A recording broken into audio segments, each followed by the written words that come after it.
Yeah, we left to page 79. Still speaking about Nikias of Midos. Not in Halacha, in terms of inborn characteristic traits, character traits, and he explained what they were. Anger, envy, desire, kavod, honor, these things.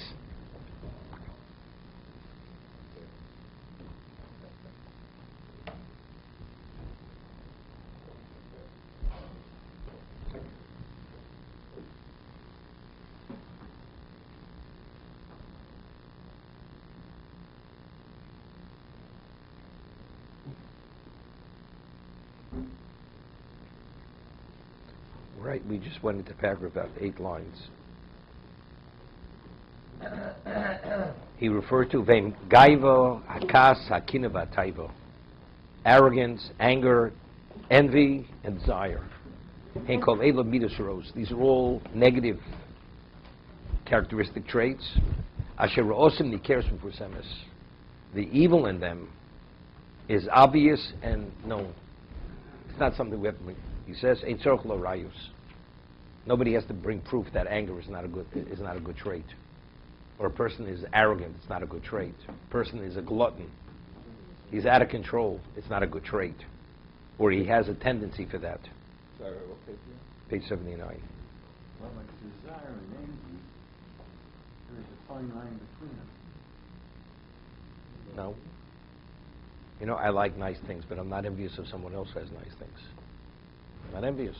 I'd like to have nice things, but I'm envious if somebody else has nice things. I'm not envious of that person. Look, to be envious, you have to have some degree of desire. Otherwise, you won't be envious. It goes the other way.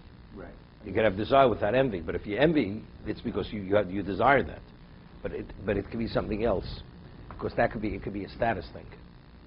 A certain person eats in a certain kind of restaurant, and you can't afford to eat in that restaurant, and he's looked upon in a certain way, that he's a certain class of person, and you looked at a lesser class because you don't go to that restaurant. Is that desire? It's not desire. That's envy. It's not because I want to be there for the food. I want to be identified in terms of the status. Okay? But sometimes they cross over. Ki kulan chutz mishuras haseichel v'chochma.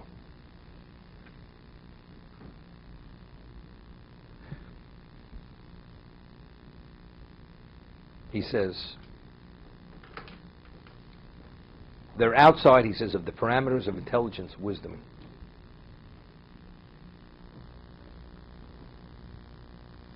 What does he mean? It's outside of the parameters.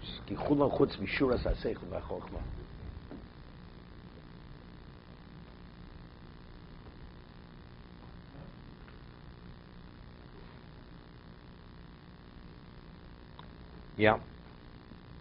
I think what he means is a person has envy. Where does it get you?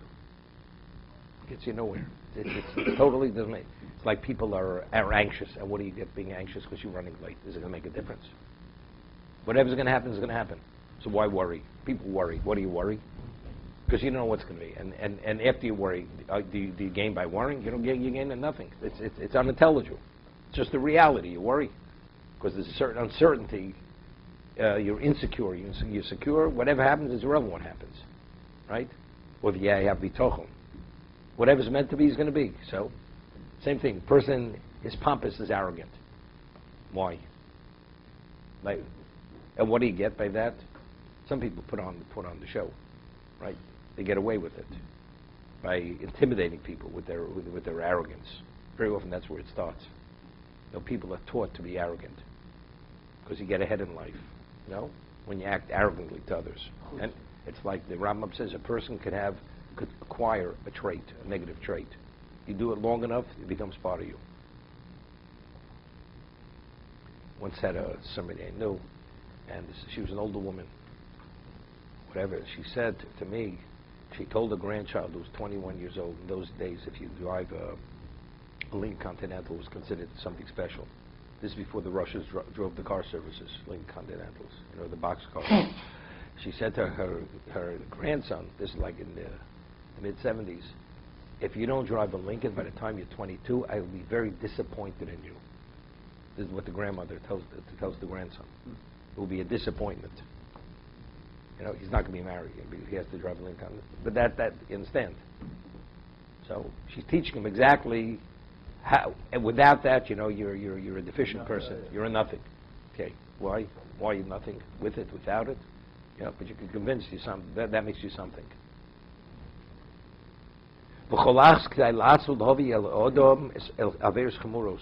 Each one of them could bring you to severe sins, transgressions. Alagaiva, mikra, mole, mazir, regarding arrogance, pompousness, is a pasuk. What it brings to. Person, his heart becomes elevated. You forget about God. It's my own ability. It's me. It's no one else. Person's out of control. It's like he does idolatry.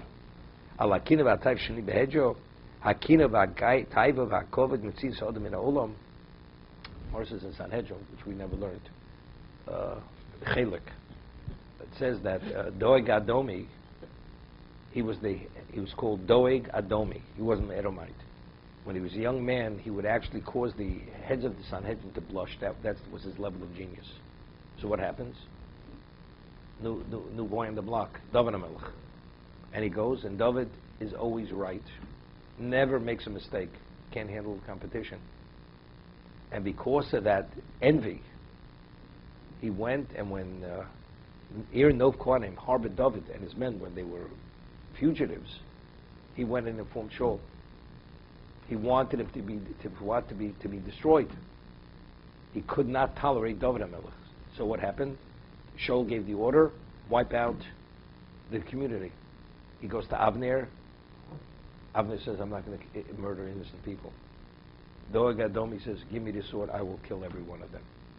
It was the envy was burning him such a degree. I mean, it was the decree of Shaul, but in the eyes of Hashem, he murdered innocent people because they harbored David. So that's kino. That's and what? And as a result of that, he has no share in the world to come.